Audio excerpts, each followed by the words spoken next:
Assalamualaikum warahmatullahi wabarakatuh.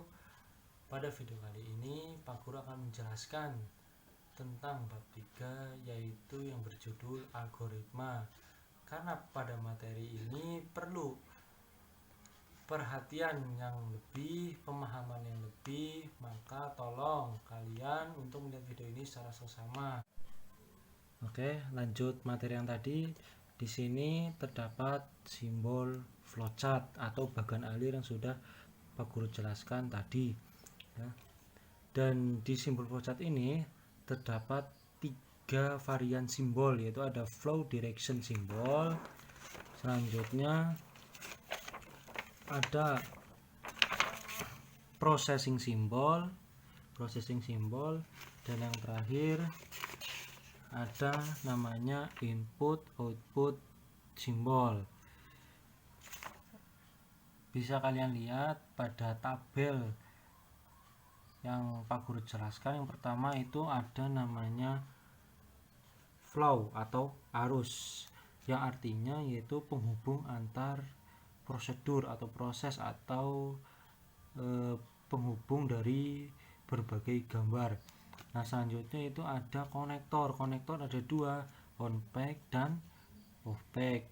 Sedangkan untuk on pack artinya yaitu digunakan sebagai titik awal penghubung suatu langkah pada halaman yang sama, sedangkan yang off pack digunakan untuk sebagai titik temu penghubung suatu langkah dan biasanya terdapat pada halaman yang berbeda. Nanti Pak Guru contohkan lebih lanjutnya. Yang penting sekarang kalian tahu arti dari satuan simbol yang tertera di tabel. Dan selanjutnya itu ada simbol anotasi. Nah, artinya simbol ini mempresentasikan informasi deskriptif, tambahan, komentar atau catatan penjelasan. Ya, seperti itu. Selanjutnya yaitu di sini ada processing simbol, yaitu merupakan jenis simbol atau operasi proses dalam suatu prosedur. Nah, di dalam processing simbol atau sebuah proses dalam pembuatan bagan alir atau flowchart, yang pertama itu ada namanya proses bergambar persegi panjang. Di sini dinyatakan sebagai proses yang dilaksanakan pada tahapan tertentu. Nah, selanjutnya yaitu ada decision atau keputusan yang bergambar belah ketupat. Ya, di sini simbol ini digunakan untuk mengambil keputusan terhadap suatu kondisi. Terdapat 2 keadaan yang harus dipenuhi, yaitu ya dan tidak. Dan selanjutnya yaitu ada predefined proses atau persiapan. Gambarnya itu segi 5. Nah, simbol ini mempersiapkan penyimpanan yang akan digunakan sebagai tempat pengolahan di dalam penyimpanan, ya, untuk persiapan dari sebuah kegiatan. Dan selanjutnya itu ada terminal atau terminator yang berbentuk seperti lonjong. Nah, di sini berfungsi sebagai menandai awal dan akhir sebuah flowchart. Untuk mengawalinya yaitu dengan mulai atau start, dan untuk mengakhiri yaitu dengan end atau akhir. Dan selanjutnya yaitu manual input bergambar prisma. Nah, simbol ini untuk memasukkan sebuah data secara manual. Selanjutnya itu ada subproses atau subproses alternate proses. Simbol ini digunakan yang dapat dibuat menjadi lebih detail menjadi bagian prosedur atau subproses lainnya, yaitu untuk membuat bagian-bagian proses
biar kalian lebih paham lagi dalam pembuatan simbol-simbol flowchart, di sini Pak Guru akan menggambarkan dari kejadian sehari-hari yang kita lakukan. Pada awal materi kalian sudah mengetahui bahwa permasalahan pada bab pertama dan bab kedua kita dituntut untuk mencari sebuah masalah dan menyelesaikan sebuah masalah tersebut dengan pola pikir logis atau secara real dan nyata.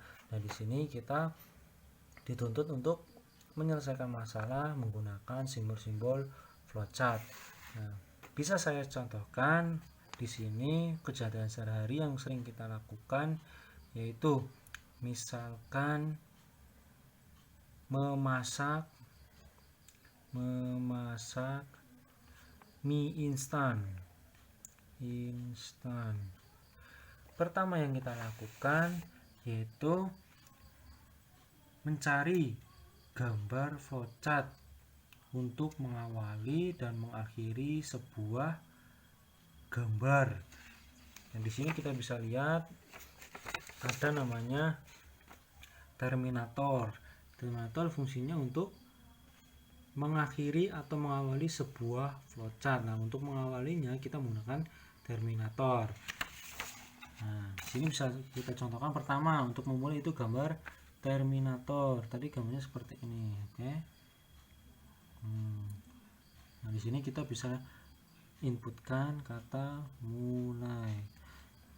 Untuk menyambungkan gambar yang satu dengan gambar yang lain, kita di sini menggunakan namanya flow atau arus, yaitu penghubung antar proses. Tadi udah saya jelaskan ya. Nah, di sini kita bisa contohkan tanda panah ke bawah, yaitu flow. Nah, selanjutnya apa yang kita lakukan untuk memasak mie instan? Ketika kita sudah memulai ingin memasak mie instan, apa yang kita lakukan? Pertama yaitu persiapan. Persiapan gambarnya apa di sini?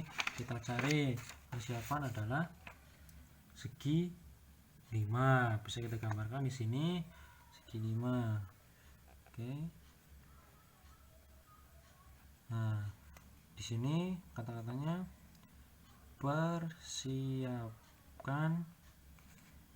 alat dan bahan. Apa aja? Satu, datanya. Nah, kita langsung melanjutkan lagi menggunakan flow. Data dari sebuah kejadian, yaitu menggunakan apa? Data dari sebuah kejadian yaitu jajar genjang ya. Nah, di sini dinyatakan sebagai input yang tidak tergantung dengan jenis peralatannya. Sini menyatakan data tertentu yang terkait pada sebuah flowchart ya. Jadi memasukkan data, misalkan jajar genjang. Nah, datanya apa aja? Pertama ada mie, ada misalkan kecap, tambah sambel. Nah, terus ada sambel. Terus selanjutnya misalkan ada daun bawang. Alat memasaknya ada apa? Misalkan wajak, minyak. Intinya semua data yang terkait dengan kegiatan yang akan kita lakukan. Karena di sini sudah ada namanya persiapkan alat dan bahan. Sedangkan di sini ada datanya. Selanjutnya apa yang sudah misalkan kita sudah menyiapkan sebuah data atau bahan, yang kita lakukan yaitu untuk melanjutkannya menggunakan flow, yaitu apa? Tinggal prosesnya mau diapakan? Proses di sini yaitu bersimbol persegi panjang ya. Ini ya proses yang dilakukan tanpa pada tahapan tertentu. Nah, kita gambarkan persegi panjang. Prosesnya apa di sini diinputkan? Mungkin memasukkan minyak, terus tinggal memasukkan mie yang sudah direbus. Nah ya, itu contohnya prosesnya. Nah selanjutnya apa yang kita lakukan setelah memasukkan mie atau menggodok mie, ya bukan pakai minyak, ini lupa, pakai air. Pakai air ya, kalau pakai minyak nanti kosong ya. Pakai air, ini air. Nah, ya. Nah, apa yang kita lakukan, tinggal disajikan. Proses lagi, karena penyajian makanan adalah sebuah proses. Disajikan. Selanjutnya apa, setelah disajikan tinggal dimakan. Selanjutnya apa, untuk mengakhiri sebuah flowchart menggunakan terminator ya, finish. Menggunakan terminator. Oke, itu tadi sudah Pak Guru jelaskan secara singkat saja bagaimana cara pembuatan flowchart.